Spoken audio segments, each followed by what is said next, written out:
nice article in the Managing Madrid blog. Wonderful lads that do a great job there. And worth reading about that man there. Karim Benzema needs to rest, and the numbers reveal why. Times ended up almost looking like a 6-3-1. Some very good writing about that on the Managing Madrid website. First-rate podcast as well. Of course, Fede Valverde was a huge part of the equation.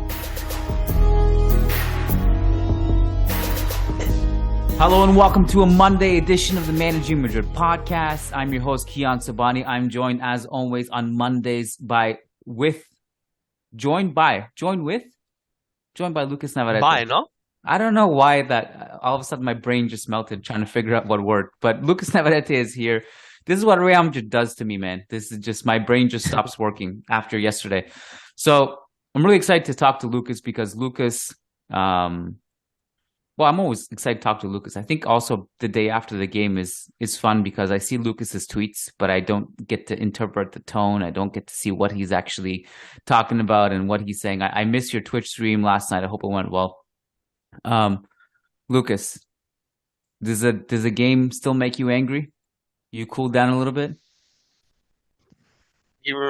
I haven't cooled down much at all, really. I thought it was a terrible performance. I'm sure we'll have time to discuss it later, but nothing positive out of that game, really. So it's hard to move on from it, especially considering how costly it was for the title race, in my opinion. I think we're out of the title race. I don't even think the most optimistic fan can really say we're in the title race anymore. I understand we're Real Madrid, nothing is impossible, but just realistically speaking, the math is just so against Real Madrid right now. It would be really hard to make up that ground. I thought, Lucas, we could start the podcast with a question that came in from a patron that I think opens up some cans of worms, and then from there we can, wherever the discussion goes, it'll go. As always, if you want detailed breakdown and analysis of the game itself, that went up last night after the game. So you can go and check out last night's podcast. Graham Gerard, our patron, says, I have to vent. This came in after the game last night. If they don't care, then why should we? This is all so predictable. A few injuries and an early match. Add to that the supposed World Cup hangover, and we have the perfect excuse to not show up. These matches make me more angry than any other. With all respect to Mallorca, any 11 we put out there should be able to get a result. This is Real Madrid, or so I would like to think, but the reality is Real Madrid is a team who needs a kick in the behind, who puts band-aids over gaping wounds, and we somehow pulled off last year, which was the biggest band-aid of all. I love Carlo, but he is at risk of repeating his last tenure really quick. One could argue it says something about his 30-plus years of coaching, and he has only won each league once. I'm so disgusted with this wait for Mbappe Haaland crap too. It's amazing people have the nerve to bash Barca. They get results and show up as if the match matters. And we may have just given the league to them today, not because they are so great, but because of our attitude. It goes on. I'm not going to read the whole thing. You get the gist of it. I agree. It's a harsh take. It's rough, but it is what it is. We could all see how this game was going to be a banana peel and a very dangerous game for Real Madrid with only like 50-something hours of rest after the match against Valencia. Away game, Vinicius having some beef with some of the Mallorca defenders already after the first half of the season. So we could all see the writing on the wall that Real Madrid will have to play with intensity, with composure from the very first whistle, and they didn't. I to be honest, I struggle blaming Ancelotti for this one. On the other hand, I realized that he didn't get his players ready for this game because obviously the players weren't ready, but it should not be his job to get the players ready to play. And the other main point why I struggle blaming Ancelotti after this one, when I look at the bench for this game, something's missing, man.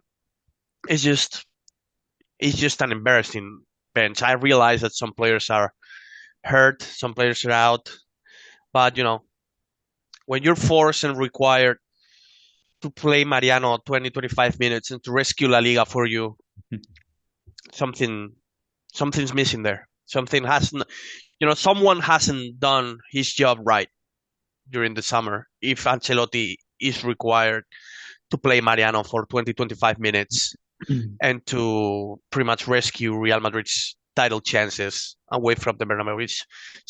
Someone hasn't done his job when that happens, in my opinion. So I get the frustration with Ancelotti. I agree to some extent that he should have built and created some more efficient resources for Real Madrid to have a more structured plan, to have a better offense, better defense. I agree with all that. But at the end of the day, you take a look at the bench I was going to say last night. You take a look at the bench yesterday and you realize that, again, someone hasn't done his job, and and I'm not talking about Ancelotti. Multiple times yesterday, I referred to the game as tonight, or in this evening, when it was totally not night. It was the rare game. I'm just not used to it. I just don't think it's black and white.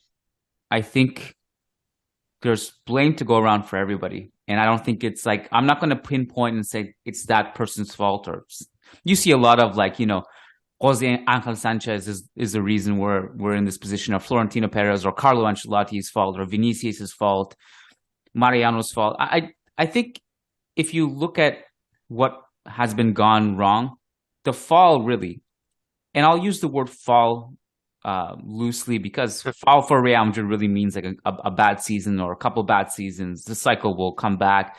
We said that there would be a huge fall after Ronaldo left. The turnaround has been quicker than I think I envisioned. And fall just may mean you've lost the league and maybe you do something else to salvage the season and other trophies. I don't know. But the fall really, or the failure here, has been, well, one, as you pointed out, Mariano Diaz coming in to save the game.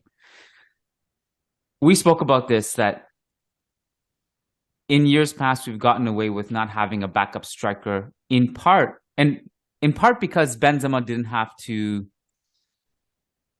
be rested because he wasn't playing international football, and also he was younger. But we did caution, and by we I mean really everyone. It's not like me and you. I think everyone understood that doing it this season when Benzema is going to the World Cup is a risk. It turns out that problem actually happened right away in the season, well before the World Cup. Benzema was injured. We got away with a little bit. Rodrigo playing as a false nine here and there, worked for a few games because Fede Valverde was scoring like crazy. Wasn't sustainable. But going into the season with no real backup striker or relying on false nines was problematic, because no false nine is not going to provide you with the presence you need to have in the box yesterday, for example. So there's that aspect of it. That's a failure of the board, failure of juggling this transitory period between Benzema getting old and leaving, or until Endrick comes, and who knows how Endrick will even be. We have no idea. We expect Endrick to be a savior. Just keep your expectations in check, please, because we have no idea how that's going to go. The failure of the coach, to me, comes in the ideologies on the field. Because there's a lot of people saying, this is going to be a repeat of 14-15, this last tenure. The failure of 14-15 was not bad football. It was lack of depth and injuries, and then the starters getting gassed. The football was fun. It was that 14-15 season was record-breaking up until a certain point. The quartet of Modric missed half of the season, and that was it. Yeah. I remember up until that point of Modric, Isco, Cruz, and James together, that was incredible to watch. High octane, high pressing, control, couldn't get the ball off us. That was fun. Team was running to the ground. This season, Ancelotti's not making the mistake of running players into the ground. To an extent, yes, Vinicius is playing a lot. I get that. We saw the lineup yesterday. Modric and Cruz were both on the bench. It was a young, dynamic midfield. So what I think what he's getting wrong is you can't just keep feeding the ball to Vinicius and expecting him to beat four players. It doesn't work. When everyone in the field and everyone in the stadium everyone who bought a ticket to that game knows that that's what's going to happen, and you can just basically plant yourself booing Vinicius for 90 minutes while he tries to take on 4 players who are trying to break him in half. That's not working. They got to rethink that. So that's the coach's failure. Then we spoke about the board's failure, and then I also think the decision making was poor from multiple players, including Vinicius, who has been the man of the hour. So I think there's plenty of blame to go around, Lucas, is my point. Yeah. I completely agree with you. Everyone should be blamed after this. Even again, Ancelotti, and even for sure the players. These guys are professionals. These guys should be ready to play no matter what, no matter the circumstances. And yesterday, to be honest, they looked as if they were not just happy or ready to be there and face Mallorca and play and earn the 3 points. It was just a very disappointing performance, a disastrous performance, the worst performance of the season, when we could all see this coming. We could all see Mallorca's game plan. We could all predict what Raillo and Maffeo were going to do to Vinicius. We're going to take him out of the game. I realize it's hard for him to have a cold mind in these situations, but they took him out of the game. They took him out of the game. Poor decision, and still, and this says a lot about Real Madrid. He was one of the best players out there.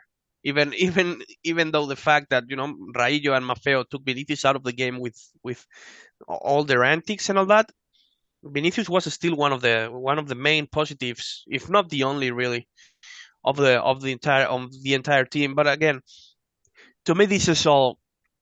I realize I agree with you. Blame should be distributed, but not in equal parts, man. We have. Sure, that's fair.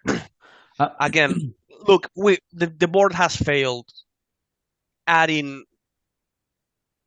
improving the roster in a massive way during the winter in chips that would be peanuts for this board, like Cancelo, like Fran Garcia for sure. And we have Camavinga playing left back.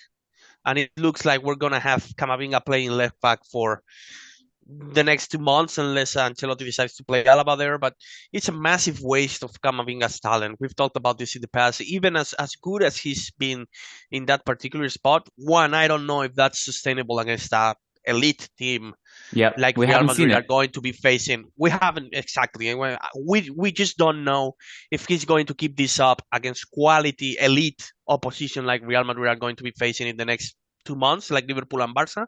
And 2, even if it were sustainable, it would be it's actually a massive waste of his talent to play him there when he can actually influence your midfield in a much more efficient and much more dynamic way. So to me, being required to play Carvajal as often as he's playing, being required to play Camavinga as the left back, failing to improve the squad for 5 million and 7 million in the case of Cancelo, and being forced to play Mariano and to rescue your season for the last 20-25 minutes, to me, it speaks volumes about how inactive the board was during the past summer, just because of the fact that Real Madrid won the historic double.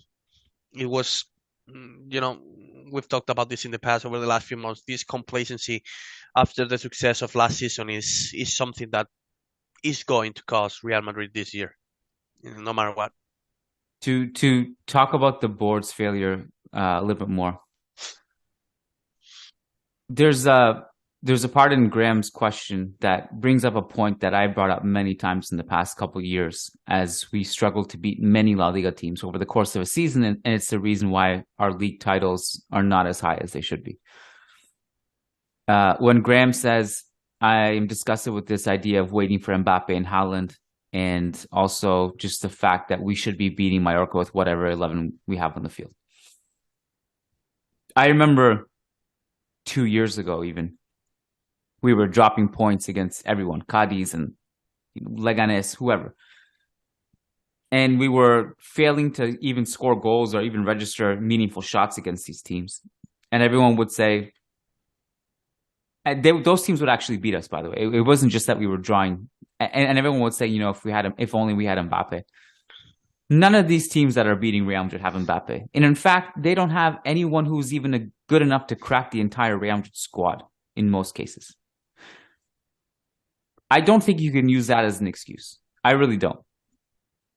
You have enough talent to beat Mallorca.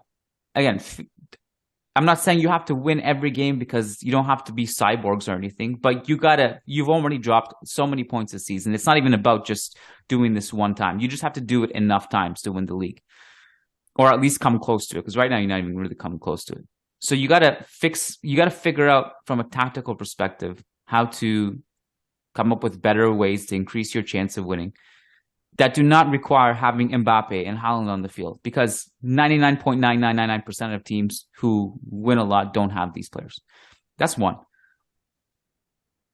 But that's not an excuse not to sign players. If João Cancelo was on the field last night, yesterday in the daytime, when the sun was up, he would have helped. Immediately at Bayern, he picked up the ball right away, had a really beautiful cross into the box, had an assist. Carvajal does not really exist in the final third anymore. He did not have many defensive duties last night. He had a couple that he did well. On the ball, he was really poor, and he wasn't providing anything offensively. You can't tell me that João Cancelo would not have been an upgrade in that situation. You also can't tell me that Fran Garcia would not have been an upgrade, because as soon as Alaba came in, it enabled Camavinga to play up the field a little bit more and actually get into zones where he can break the lines in midfield. So you can't tell me that this is not a board failure either. The problem, Lucas, is that it doesn't seem to be a temporary thing. You know what I mean? Because again, if we're waiting for this Endrick to appear in 2024, you're going to tell me that you're really going to wait that long? You're really going to wait until Carvajal and Vasquez's contracts expire to upgrade those positions? Because if you're telling me that, then I think the immediate outlook is pretty grim. Yeah, and I agree with the first point you mentioned in this last instance, which is, we're not saying that Real Madrid should win every game. Accidents can happen. Like, I understand dropping points the way you drop points against Real Sociedad, for example. It happens. These games happen. You have many chances, many scoring chances. You miss them all. The game ends 0-0. Okay, fine. Let's move on to the next one. Having one shot on target, and that shot on target being the penalty, is just unacceptable for a team with Real Madrid's talent. It's just completely unacceptable with a team that has the likes of Camavinga, Tchouaméni, Rodrigo, Vinicius, Ceballos, Kroos, Modric on the field. Not being able to generate a single shot on target, barring a penalty kick, with a team full of that talent from midfield onwards, it's just unacceptable. It's just unacceptable, man. It's just something that should not happen for Real Madrid. It's just, I just don't know. I just don't know how someone can see last Sunday's performance and not be worried about Real Madrid's immediate future, because I don't see why this would get any better, really, in the next few months, in the next few weeks. Yeah, Benzema will be back. He will help some. But other than that, the roster's getting older. Reinforcements don't look that likely, considering the latest news we heard about Bellingham today. So it's just Real Madrid need to hit the rebuild button. We were told that they were going to do so last summer after the contracts of Isco, Bale, and Marcelo expired. We were told that Real Madrid will acknowledge the situation and we're going to bring some quality reinforcements. They inside Tchouaméni, but on the other hand, they let Casemiro go. So this is the only move Real Madrid made last summer. It's just something that, the inaction from this board and from some of the fans really like to. We can maybe talk about this now. The fact that so many fans, so many guys around the fan base are blaming Mallorca's game plan as ugly and even despicable as it was, trying to take Vinicius out of the game, you know, It's fair game. it's fair. One, it's fair game, and to whoever's listening, don't you like? I got a tweet today confusing these things, saying that I am justifying the racism directed at Vinicius Junior, which is not the case. I'm talking about the things that happen on the field. The things that happen on the field, and Raillo and Maffeo trying to take Vinicius out of the game is fair game. The referee is there to do his job. He didn't do it in the most efficient way because he got Vinicius a yellow card, which shouldn't have been a booking. But on the other hand, you cannot blame that specific part for Real Madrid's result last night when your only shot on target was on a penalty kick, man.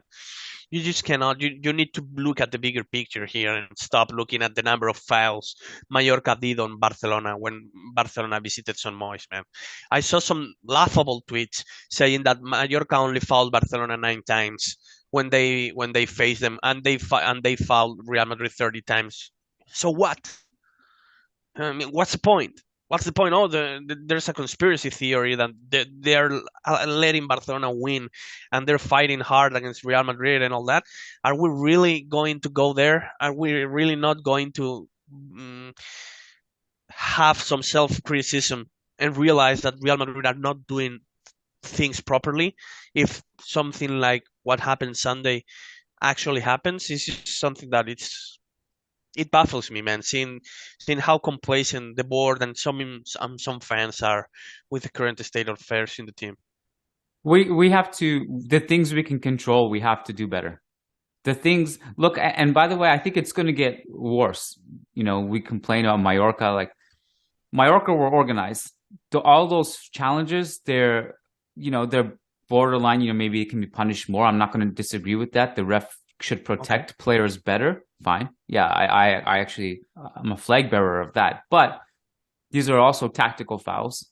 They plan to foul 30 times as a plan to disrupt Real Madrid as much as possible. They have it was successful. It was successful. They are far inferior talent than you. I would actually even disagree with you. I think Vinicius' yellow was deserved. He goes out of his way to trip Maffeo in the box, and that was a sign to me that they did get in his head. And teams will look at this and be like, "Hey, that works. Why don't we This is the recipe. Yeah. Why don't we just get in their heads for 90 minutes and be really physical with them and act like clowns and piss them off and get them frustrated?" We have to figure out a way around that. There was another point you said that I wanted to bring up. The number of fouls from Barcelona, or no, I can't remember what it was. Anyways, it might come back to me. But we have a couple minutes left. I wanted to take another question from a patron that's going to take us in a different direction a little bit. All right. It came in from Mowgli. He says, "I have a question for the Lucas pod. Hopefully, it seems everyone is very happy that Fran Garcia is coming back in the summer, but do we know if we are actually keeping him? The way the club has been acting lately, isn't it more likely that he is sold for profit? Or am I just out-cynicaling Lucas? Cheers." Report and word from Real Madrid is that they don't like treating players this way. Right now, I think that Fran Garcia will complete the preseason with the team, and unless he's extremely disappointed in training, he'll stay with the first team for sure. What they do a year after, for example, is something that is obviously nobody can predict. But in terms of what happens next summer, I would be extremely surprised if Real Madrid were to sell him after signing him away from Rayo with this release clause. I don't see Real Madrid treating Fran Garcia like that. So my answer would be that he completes the preseason with the team. And again, unless he's extremely disappointed in training and Ancelotti says, "Hey, this guy is not worth it," he'll stay with the first team for sure. Yeah. I mean, look, and the other thing I'll just add to the transfer discussions and stuff before we wrap up is that I think it's actually a good thing in some ways. In many ways, it's a good thing. We have a lot of players who are versatile. A lot of players who can play different positions.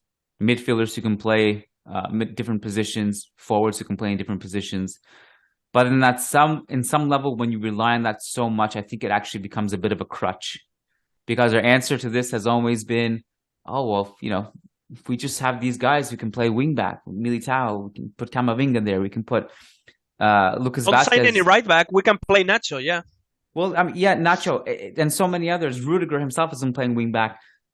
Lucas Vazquez is a wing back now, but it wasn't a couple years ago. I have to remember, the idea of Lucas Vazquez at right back would have been insane. I wouldn't be comfortable with Vazquez playing in Anfield, to be honest. Not because of his quality, but well, no, I'm not. I'm talking about just in general. This particular. Yeah, just in general. Lucas Vazquez will be fine against most teams in La Liga, even in the Champions League, but against elite teams like Liverpool, Barcelona, I'm not sure if I'm comfortable with the idea of him playing, just because he doesn't have the experience as a defender. So I agree with you. Versatility sometimes can become a problem because you rely too much on that versatility and you stand still in the market because, hey, we have, as you mentioned, we have Camavinga who can play left back. So forget about the idea of signing Cancelo or signing whoever, it's just, I agree with you there.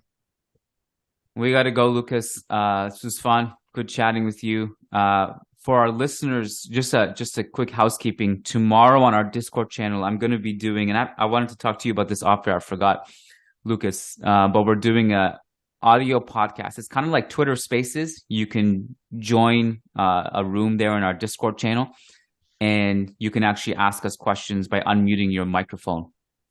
And we'll do probably at least an hour of just Q&A, depending on how it goes. We're going to try to tackle as many questions as we possibly can. So just go to our Discord server. If you have any questions at all, send us a message, preferably through patreon.com/Managing Madrid so we don't miss it. And we can get you into the Discord server. Or you can also go to our Twitter. On our Twitter, the direct link to the Discord is also there. So that's tomorrow at 1 p.m. Eastern, which is 7 p.m. in Spain, if you want to join that. Lucas, it was good chatting, man. Happy Monday. Yes, sir, Kiyan. Have a happy week. Yes, sir. Take care. Peace. Thanks for listening, everyone. And before we send you along on your way and wrap it up here, we wanted to give a quick shout out to our patrons over on patreon.com/Managing Madrid. The ever-growing Real Madrid family that is being built there is incredible. And we're really thankful to be on this journey with you guys. So shout out to all of our patrons who get a ton of bonus content. If you want to get in on the action, go to patreon.com/Managing Madrid.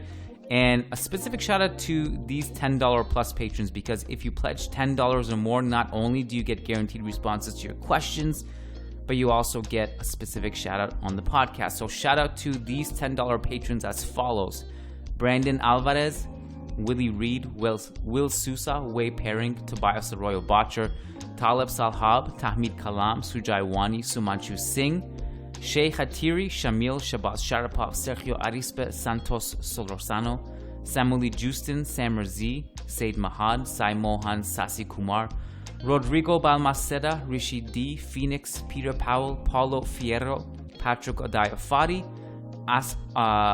Nico Laxo, Oscar Barrera, Mowgli, MJ Diego, Marin Myrtle, Michael Zinberg, Nicholas Moeller, Matthew Atkins, Martin Ridman, Magnus Lext, Logan Stahl, Leon Stavronakis, Kunal Tilakar, Crystal Glass, Kevin Rivera, Jose Cruz, John Fernandez, Jason Fitz, Ian Marley, Graham Gerard, Gary Cohood, Frederick Rantakiro, Frederick Sundros, Faisal Hamdan, S.A. Davisito, Eloy Enriquez, Edward Sossman, Daniel Williams, Con P, Christian Toft, Christian Acosta, Charles Williams, Brendan Powers, Brandon Stevens, Ashik Bashar, Arnab Mukherjee, Armand Gashi, Armando L, Anirudh Singh, Ananya Kumar, Azaz Hussain, Adrian Rios, Adar Zalukovic, Adam Dorsey, Bella Chow, Varun, Ramtin Maghrur, Fabian Moreno, and Daniel Smith. You guys are legends. Thank you so much. Love you all, and Hala Marid.